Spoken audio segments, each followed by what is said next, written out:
오늘은 우리 순복음 성서학당 새신자 양육반, 새삭반, 이삭반, 열매반 이 통합 전 과정을 수료하는 날입니다. 참 귀한 날이죠. 여러분 가지고 계신 교과서 30부분을 다 같이 읽겠습니다. 무슨 일이든 마무리가 잘 되어야 합니다. 인간 역사와 온 우주를 주관하시는 하나님께서 특히 인간 역사와 관련된 마지막 마무리를 어떻게 하실 것인지를 계시해 주셨습니다. 반드시 이루어질 하나님의 마무리 계획을 그대로 믿고 준비하는 것은 인간이 할 수 있는 최고의 인생 마무리라 할 수가 있습니다. 할렐루야. 우리가 사도신경을 암송할 때에 마지막 세 부분, 모든 죄를 사하여 주시고 몸이 다시 살고 영원히 사는 것을 믿습니다 하는 이와 같은 고백을 하게 됩니다. 그래서 마지막 그 세 가지 고백을 영광스러운 마무리라고 하는 제목으로 오늘 공부하려고 합니다. 거기 보면은 모든 죄를 사해 주신다고 하는 죄를 용서해 주시는 하나님의 은혜를 믿는 고백이 나옵니다. 죄를 용서하시는 하나님의 은혜. 우리 인간이 하나님께로부터 받을 수 있는 최고의 선물, 축복이 뭡니까?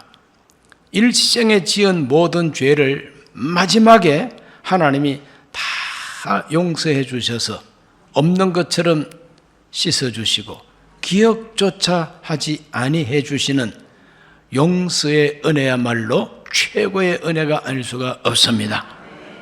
죄인들에게 최고의 은혜는 용서의 은혜인 것입니다. 그보다 더 큰 은혜는 없는 겁니다. 그러므로 하나님이 사람으로 오셔서 인간의 죄악을 속량해 주신 이 사건이 바로 예수 그리스도의 십자가 사건인데, 어느 시점에선가 그 예수님을 구주로 영접하는 바로 그때를 기준으로 해서 과거의 죄만 용서해 주시고, 자, 이때까지 지은 죄는 용서했으니까 지금부터 죄를 지으면 너는 이제 죽인다.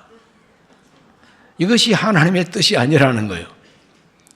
이때까지 지은 죄를 용서해 줄 뿐만 아니라 앞으로도 무슨 죄를 지을지 모르지만 무슨 죄를 지었다 할지라도 예수 그리스도 안에 있고 진실로 회개, 이 회개가 한 번 하고 끝내는 것이 아니라 그 회개가 늘 하나님 앞에 회개하는 영성, 회개하는 태도가 연결이 쫙 되어 나가야 그게 바로 회개입니다. 회개했습니다. 지금부터는 회개 안 해도 되지요? 이게 아닙니다. 주님 앞에 갈 때까지 참회하고 회개하는 마음은 계속돼야 되는 겁니다. 이와 같이 믿음이 계속될 때에 하나님은 그 사람의 미래까지 다 용서하시고 마지막 최후의 심판 때에 너는 사망에서 생명으로 옮겨라 하고 우리를 구원해 주시는 것입니다. 그걸 가리켜서 영원한 속죄라 그럽니다. 영원한 속죄. 히브리서 9장 12절을 읽어봅니다. 염소와 송아지의 피로 하지 아니하고 오직 자기의 피로 영원한 속죄를 이루사 단번에 성소에 들어가셨느니라. 여기 보면 영원한 속죄라는 말이 나옵니다. 구약시대에는 염소와 송아지의 피를 흘려서 속죄 제사를 드리곤 했습니다. 그러나 하나님의 독생자 예수 그리스도가 마치 속죄 양과 같이 우리의 죄를 다 담당하고 죽으심으로 말미암아 그 한 번의 죽으심 때문에 우리의 모든 죄가 영원히 속죄가 됐다고 하는 것이 복음인 것입니다. 그러므로 단번에 성소에 들어가신 그 예수, 염소와 송아지 피가 아니라 자기 피를 가지고 하나님 앞에 영원한 속죄를 이루셨다고 성경이 말합니다. 히브리서 10장 12절로 14절까지 다 같이 읽습니다. 오직 그리스도는 죄를 위하여 한 영원한 제사를 드리시고 하나님 우편에 앉으사 그 후에 자기 원수들을 자기 발등상이 되게 하실 때까지 기다리시나니 그가 거룩하게 된 자들을 한 번의 제사로 영원히 온전하게 하셨느니라. 한 번의 제사로 영원히 온전하게 하셨다. 한 번의 제사는 뭐냐? 두 번 제사도 아닙니다. 딱 한 번의 제사. 십자가에 못 박혀서 우리의 모든 죄와 허물과 죽음까지 저주까지 다 한 몸에 담당하시고 책임지시고 죽음으로 피 흘림으로 속죄를 이루셨다는 겁니다. 그 한 번의 제사, 한 번의 제사로 두고 믿는 모든 사람의 죄를 영원히 속죄, 용서하셨다는 것이 복음인 것입니다. 이상하게 들릴지 모르지만 바로 그것이 복음입니다. 그리스도의 피로 영원한 속죄를 단 한 번에 이루심으로 다시 우리가 제사 드릴 것이 없다. 하나님께서 용서해 주셨다. 그래서 죄를 사하여 주시는 것을 믿는 신앙 고백은 바로 그것을 믿는 고백인 것입니다. 구원파라고 하는 이단이 있습니다. 이 구원파에서 뭘 강조하느냐? 바로 이 히브리서를 제일 강조합니다. 한 번의 제사로 영원히 온전하게 했으니 우리가 또다시 회개하는 것은 이건 이단이 하는 일이고 사탄이 시키는 일이다. 이렇게 말합니다. 한 번 속죄하셨는데 왜 또 회개하느냐 이거예요. 그러므로 회개할 것이 없다. 구원받기 위해서 11조 할 필요도 없고 구원받기 위해서 새벽기도 나갈 필요도 없대요. 그러므로 한 번의 속죄로 영원히 용서하시고 구원하셨다고 하는 이 말씀만 탁 붙들고 회개할 필요가 없다. 충성할 필요도 없다. 봉사할 필요 없다. 여러 가지를 갖다가 폐지를 이제 시키는 이단이 바로 구원파라고 하는 이단입니다. 그러나 우리가 어떻게 이해를 해야 되느냐? 우리가 한 번 태어남으로 한 집안의 자식이 됩니다. 그렇죠? 우리가 한 번 태어나지 두 번 태어나는 게 아니잖아요. 한 번 태어나서 호적에다가 출생신고해서 호적에다가 내 이름을 올리면 그때부터는 그냥 계속해서 그 집안의 자식이 되는 거 아닙니까? 자, 그렇다고 해서 한 번 호적에 올리고 등록된 이 집안 자식이 됐다 그래서 아무렇게나 살아도 괜찮습니까? 개판쳐도 괜찮으냐고. 탕자로 살아도 괜찮으냐 이 말이죠. 아니지 않습니까? 한 번 태어나서 그 집의 자식이 되었다면은 그때부터는 그 집안 자식답게 이제는 조심할 건 조심하고 말 조심도 하고 행동 조심하고 그 집안을 영화롭게 하기 위해서 공부도 열심히 하고 훌륭한 사람으로 자라가야 되지 않습니까? 우리 그리스도인들도 마찬가지입니다. 예수 그리스도를 믿음으로 한 번 영접하고 믿음으로 하나님의 자녀가 됐다고 해서 아무렇게나 살아도 되느냐? 아닙니다. 그렇기 때문에 하나님의 자녀로 한 번 태어났다 할지라도 죄짓고 넘어지고 쓰러지고 할 때마다 회개하고 자백하고 하나님께 용서를 구하고 하나님의 은혜를 힘입어서 다시 죄를 극복하고 성장해 가야 된다는 거죠. 그렇기 때문에 오늘 우리들은 이와 같은 원리를 생각할 때에 한 번 하나님께 속죄 제사로 영원히 온전하게 했다. 이건 하나님 편에서의 하나님 마음입니다. 그러나 우리 인간 편에서는 그렇게 우리를 구원해 주셨기 때문에 더더욱 감사하고 하나님의 자녀답게 살고 성장해야 된다는 것을 알고 잘못했을 때 하나님께 뉘우치고 참회하고 또 회개하고 주님을 어떻게 기쁘시게 할까 섬기고 충성하고 봉사하면서 살 때에 하나님의 상이 크다고 하는 사실을 성경이 가르쳐주고 있습니다. 그게 믿어지면 아멘 하세요. 한 번 자식은 영원한 자식이죠. 한 번 자식은 영원한 자식이요. 그러나 못난 자식으로 영원한 자식이 될 수 있습니까? 어떤 자식은 부모를 욕하고 가정을 떠나버립니다. 그냥 분명히 그 집의 자식인데 부모를 떠나고 가정을 버리고 나는 이제 이 집안 자식이 아니야 하고 완전히 딴 사람으로 살아가면 어떡합니까? 그 사람은 가문에서 이름을 지울 수도 있는 겁니다. 그러므로 하나님의 자식으로 태어났다 할지라도 끝까지 하나님 거역하고 성령 거역하면 버림받을 수 있다고 하는 걸 우리가 알고 조심해야 되는 것입니다. 그러한 신앙의 원리를 잘 이해하시면은 이단에 속지 않게 되는 것입니다. 하나님은 한 번 제사로 우리를 영원히 용서하시고 속죄하시고 구원해 주셨습니다. 두 번째로 우리가 믿는 것은 뭐냐? 모든 사람을 부활의 몸으로, 모든 사람의 몸을 다시 살린다고 하는 신앙 고백이 있습니다. 몸이 다시 사는 것과, 몸이 다시 사는 게 부활이죠.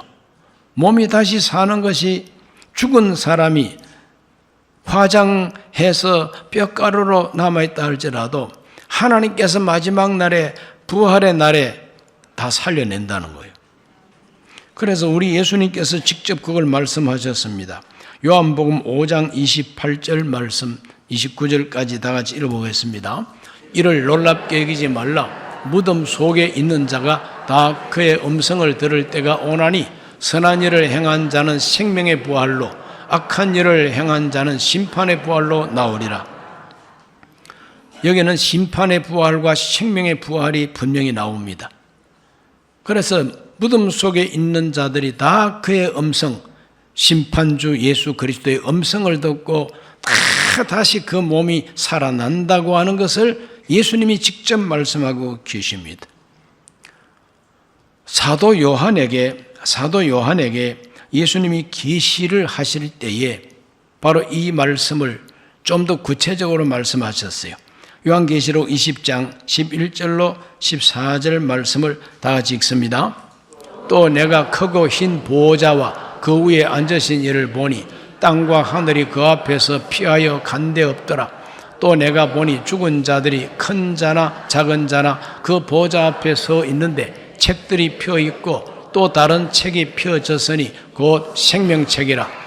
죽은 자들이 자기 행위를 따라 책들에 기록된 대로 심판을 받으니 바다가 그 가운데에서 죽은 자들을 내주고 또 사망과 음부도 그 가운데서 죽은 자들을 내주매 각 사람이 자기의 행위대로 심판을 받고 사망과 음부도 불못에 던져지니 이것은 둘째 사망 곧 불못이라 그랬어요. 여기 보면은 바다도 내준다. 사망과 음부도 죽은 자를 내준다. 내준다는 말이 어떻게 내준다는 거냐? 귀신을 내준다는 말이 아닙니다. 귀신 끄집어내 주는 게 아니에요. 그 죽은 자들이 다시 그 몸이 살아서 나온다 이 말입니다. 심판의 부활, 생명의 부활. 그러므로 믿는 자나 불신자나 간에 마지막 최후의 심판 자리에 당도하면은 다 살아난다는 거예요. 몸이 다시 다 살아납니다. 그 몸이 다 살아나가지고 한쪽은 심판의 부활로 심판을 받고 한쪽은 생명의 부활로 생명을 얻게 된다.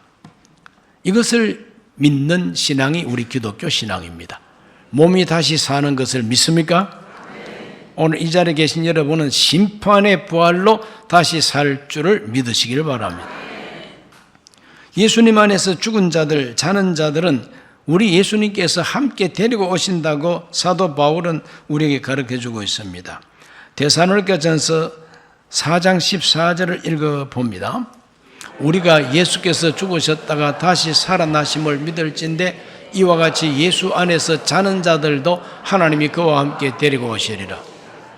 자는 자들이 바로 죽은 자들입니다. 예수 안에서 죽은 자들도 예수님께서 재림에 오실 때 데리고 오신대요. 데려올 때에 영만 데려오는 게 아니에요. 귀신을 데리고 오는 게 아닙니다. 몸을 다시 살려서 데리고 오신다는 말입니다. 그와 같은 부활, 내 몸이 그렇게 다시 산다는 걸 믿으시기를 바랍니다. 데살로니가전서 4장 16절에서 17절 읽습니다.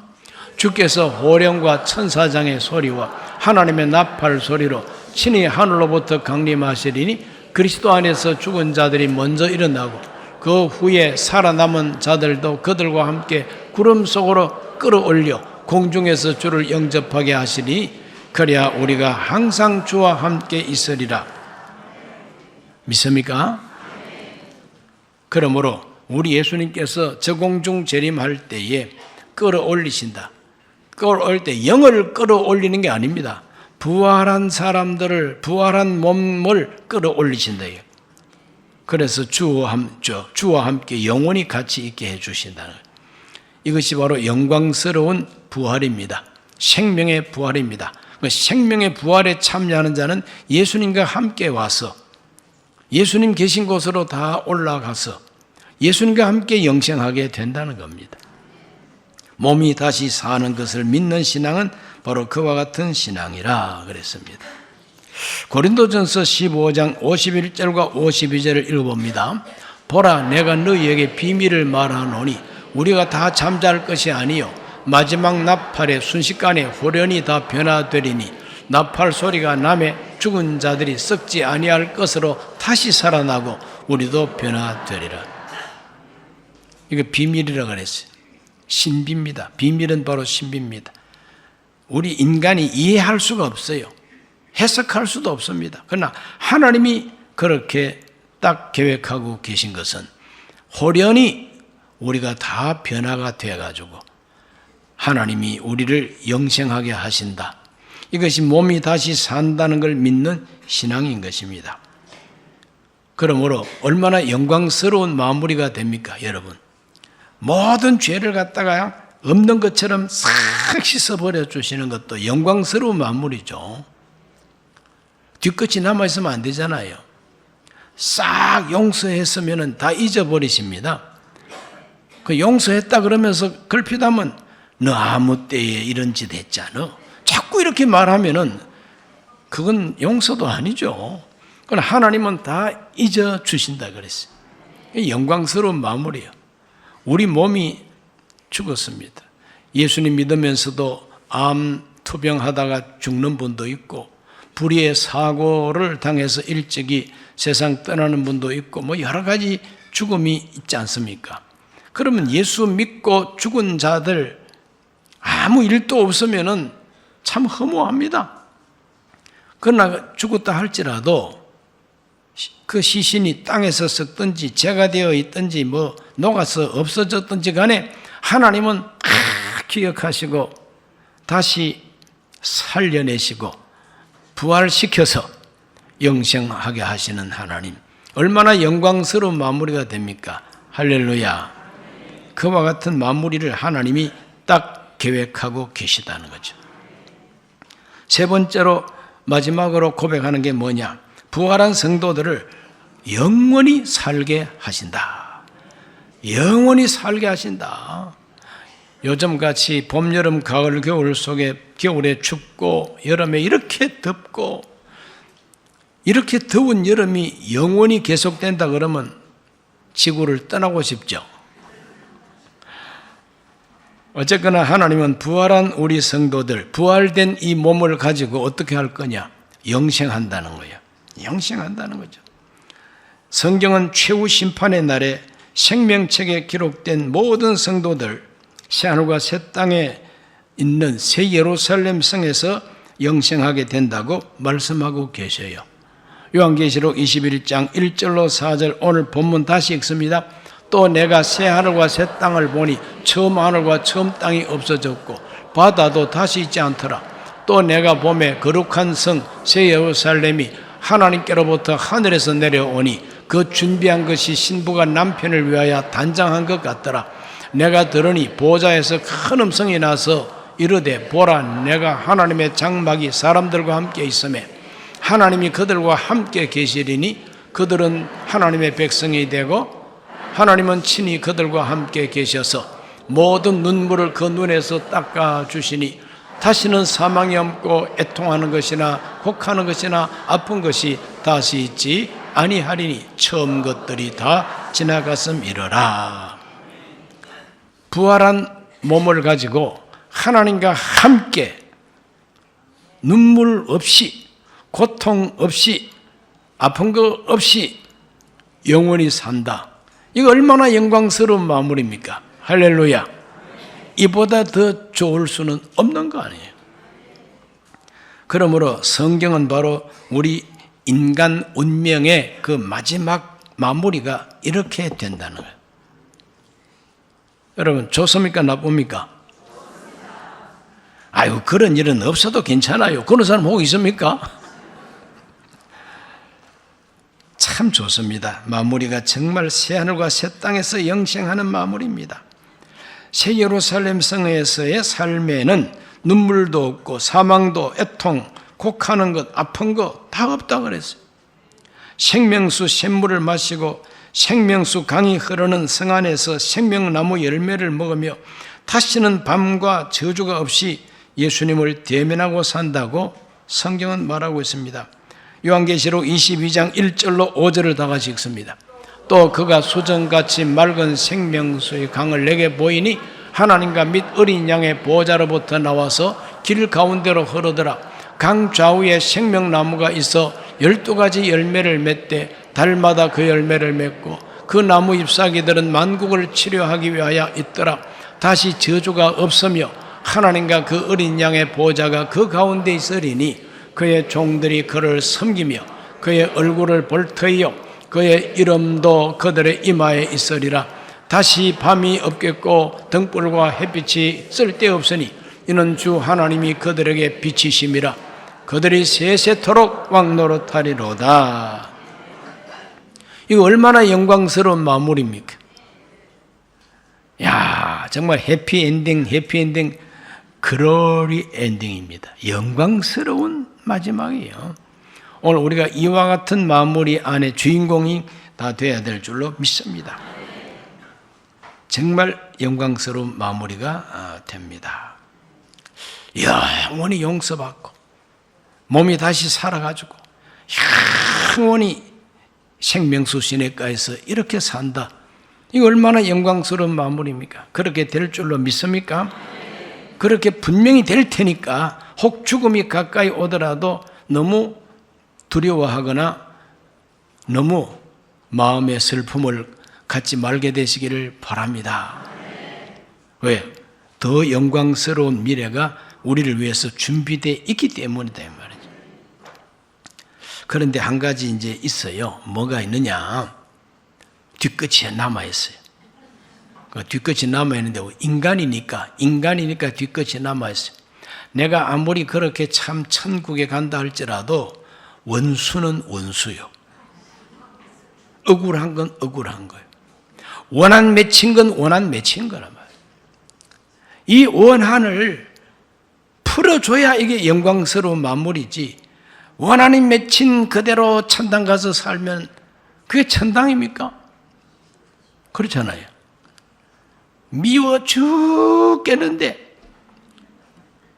그 내 마음속에 그 미워하는 그 대상이 그 악한 그 악종이 어떻게 될까에 대해서 마무리가 안 되면은 죽어도 못 죽고 천당 가서도 그걸 기억하면은 몸서리친 그 천당이 아닙니다.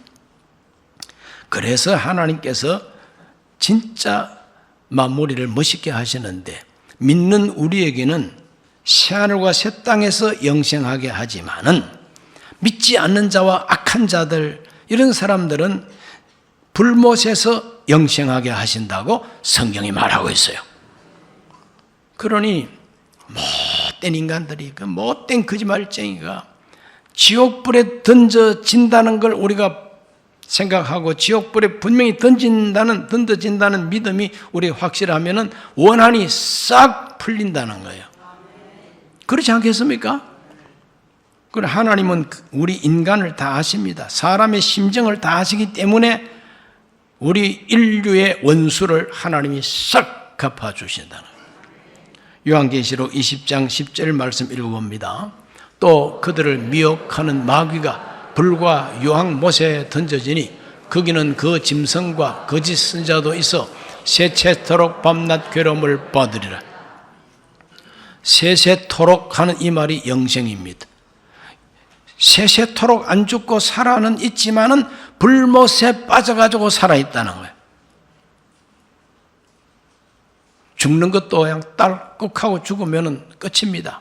그러나 죽지도 않고 생명은 붙어 있는데 고통은 계속되는 것, 이것이 바로 지옥이라는 것이죠. 무시무시합니다. 요한계시록 21장 8절을 읽어봅니다. 그러나 두려워하는 자들과 믿지 아니하는 자들과 흉악한 자들과 살인자들과 음행하는 자들과 점술가들과 우상숭배자들과 거짓말하는 모든 자들은 불과 유황으로 타는 못에 던져지리니 이것이 둘째 사망이라.